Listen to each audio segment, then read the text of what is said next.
Hello my dears, this is Chandrakala. నిన్న Sunday కదండి. అయితే నిన్న సండే ఈవినింగ్ మా నాన్నగారు అయితే ఇలా మేక తలకాయ తీసుకొచ్చారు.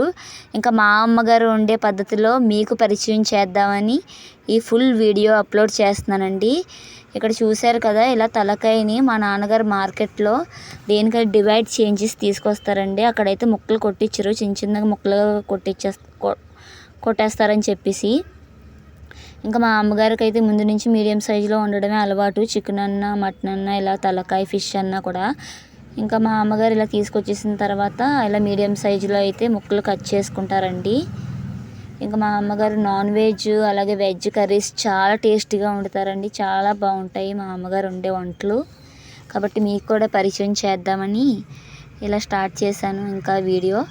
అయితే వెజ్ నాన్ వెజ్ కూడా పెడుతూ ఉంటానండి నేను. ఇంక ఇక్కడ ఈ కర్రీకి కావాల్సిన ఐటమ్స్ ఏమేమి కావాలో చూపిస్తున్నారండి. ఉల్లిపాయ ముక్కలు, అలాగే సాల్టు, కారం, ఇంకా మసాలా అండి. ఈ మసాలా చాలా టేస్ట్గా ఉంటుందండి. మా అమ్మగారు ఇంట్లో ప్రిపేర్ చేస్తారు. చాలా ఘాటుగా, చాలా టేస్ట్గా ఉంటుంది. మీకు ఈ మసాలా వీడియో కావాలి అంటే నాకు కామెంట్ చేయండి. మా అమ్మగారు ప్రిపేర్ చేసేటప్పుడు తప్పకుండా వీడియో అప్లోడ్ చేస్తాను మీకు. ఇంక ఇక్కడ చూపించినట్టుగా ఇలా ఈ కూరలోని ఉప్పు, అలాగే కారం నాన్ వెజ్లో కారం ఎక్కువగా ఉండాలి కాబట్టి కారం చాలా ఎక్కువగా వేస్తారండి మా అమ్మగారు. చూడండి ఇక్కడ ఎంత కారం వేస్తారో. అలాగే వెజ్ కర్రీస్లో కూడా కారం ఎక్కువగానే వేస్తారండి. ఎందుకంటే మా అందరికి కారమే అలవాటు అయిపోయింది, ఇంకా కారం తింటాం ముందు నుంచి కూడా. చూసారు కదా ఎంత కారం వేసారో. ఇలా కారము, ఉప్పు, అలాగే మసాలా కూడా ఎక్కువగా వేస్తారండి, ఎందుకంటే ఘాటుగా ఉండాలని చెప్పి. ఇలా మసాలా కూడా ఎక్కువగా వేసుకొని ఇవన్నీ వాటికి పట్టీలాగా, ఆ కూరకు పట్టీలాగా బాగా కలుపుకోవాలండి. బాగా కలుపుకోవాలి. ముక్కకి కారం, ఉప్పు, మసాలా పట్టీలా కలుపుకోవాలండి. ఇంకా ఇక్కడ మా అమ్మగారు అయితే ఈ కారం, ఉప్పు, మసాలాలతో పాటు ఆయిల్ కూడా వేస్తారండి. పైన ఆయిల్ వేసి మొత్తం ఇదంతా మిక్స్ అయ్యేలా బాగా కలుపుతారండి. ఇలా కలిపిన కూరని పక్కన పెట్టుకొని కాసేపు నానబెట్టుకోవాలండి. అలాగే ఈ నాన్ వెజ్, వెజ్ ఇంకా ఎన్నో రెసిపీస్ పెడతాను. అలాగే స్వీట్ రెసిపీస్ కూడా అప్లోడ్ చేస్తానండి. మీ సపోర్ట్ నాకు ఉండాలి. సబ్స్క్రైబ్ చేసుకోండి నా ఛానల్ని. ఇంకా ఎన్నో ఇంట్రెస్టింగ్ వీడియోస్ని అప్లోడ్ చేస్తూ ఉంటాను. చూశారు కదా, ఇక్కడ మా అమ్మగారు అయితే బాగా ముక్కకి పట్టీలాగా మసాలా, ఉప్పు, కారం అయితే కలిపేసి పెట్టేశారు. ఇప్పుడైతే స్టవ్ వెలిగించారండి. ఇంకా స్టవ్ వెలిగించి కుక్కర్ పెట్టుకోవాలి. కుక్కర్ బాగా హీట్ ఎక్కిన తర్వాత ఆయిల్ వేసుకోవాలండి. ఇంకా ఈ ఆయిల్ కూడా బాగా హీట్ ఎక్కిన తర్వాతే ఆనియన్స్ వేసుకోవాలి. ఇక్కడ ఒకటి తెలుసుకోవాలండి మనం, ఏంటంటే ఉల్లిపాయ ముక్కలు చాలా బాగా ఎర్రగా వేగాలండి. అలాగే ఆయిల్ కూడా ఎక్కువగా ఉండాలి నాన్ వెజ్లో ఆయిల్ చాలా ఎక్కువగా ఉండాలండి. అప్పుడే అది కూర టేస్ట్. అలాగే మనం ఎంత ఆయిల్ వేసినా, ఎంత మంచి మసాలా వేసినా టేస్ట్ రావాలి అంటే అలాగే ఉల్లిపాయలు కూడా చాలా బాగా ఎర్రగా వేగాలండి. ఉల్లిపాయలు బాగా వేగకపోతే ఎంత మంచి మసాలాలు వేసినా, ఏం వేసినా కూడా లాస్ట్లో అది మొత్తం చెడిపోయినట్టు అయిపోద్ది. కాబట్టి ఉల్లిపాయ ముక్కలు చూడండి, ఇక్కడ మీకు చూపించిన విధంగా చాలా ఎర్రగా వేగాలండి. ఇలా రెడ్ కలర్లో వేగాలి ఉల్లిపాయలు. నూనె ఎక్కువగా వేసుకొని, చూసారా ఇక్కడ కనబడుతున్నాయి, ఇలాగ ఎంత ఎర్రగా వేగాలండి ఉల్లిపాయలు. అది వెజ్ కన్నా సరే, నాన్ వెజ్ కన్నా సరే ఇంత ఎర్రగా వేగితేనే ఉల్లిపాయలు కర్రీ టేస్ట్ బాగుంటుందండి.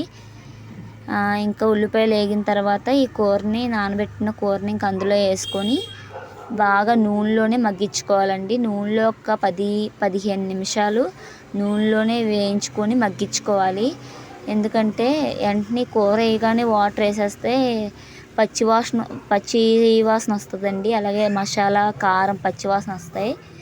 కాబట్టి అది 10-15 నిమిషాలు అలాగా నూనెలోనే బాగా మగ్గాలండి. చూసారు కదా, ఇలాగా కూర వేసుకొని అడుగు నుంచి కలుపుకుంటూ ఉండాలి. మీడియం ఫ్లేమ్లో పెట్టుకొని కలుపుకుంటూ ఉండాలి. మీకు ఇక్కడ చూపించిన విధంగా ఇలా బాగా మగ్గిపోవాలండి కూర. అప్పుడే టేస్ట్ ఉంటుందండి ఆయిల్లో బాగా మగ్గితే. చూశారు కదా, ఇలా బాగా మగ్గిపోవాలి. ఇలా మగ్గిన తర్వాత వాటర్ వేసుకోవాలండి.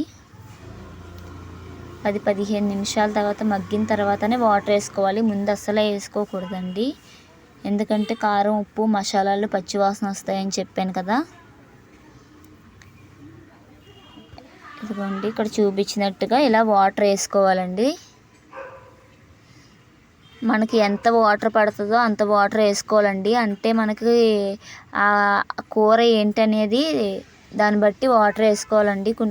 కొంచెం నీళ్ళతోనే తొందరగా ఉడికిపోతాయి కదా, కొన్ని ఎక్కువ నీళ్ళు వేసినా కూడా ఉడకవు. అలాంటి అంచనా వేసుకొని ఇలా నీళ్ళు ఎక్కువగా వేసుకొని, దీనికైతే నీళ్ళు ఎక్కువగానే పడతాయండి. ఇంక ఇలా మూత పెట్టేసుకోవాలండి. ఇంకా దీనికి విజిల్స్ అయితే ఒక 15 విజిల్స్ రావాలండి. 15, దాని మీద కొంచెం ఎక్స్ట్రా వచ్చినా పర్వాలేదు. ఇంక ఇలా 15 విజిల్స్ అయితే రప్పించేసుకోవాలి.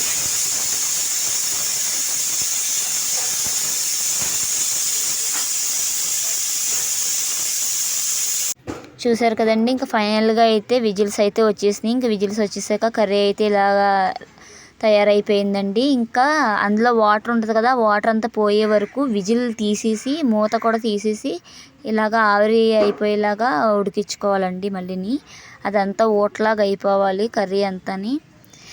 Thanks for watching and love you all.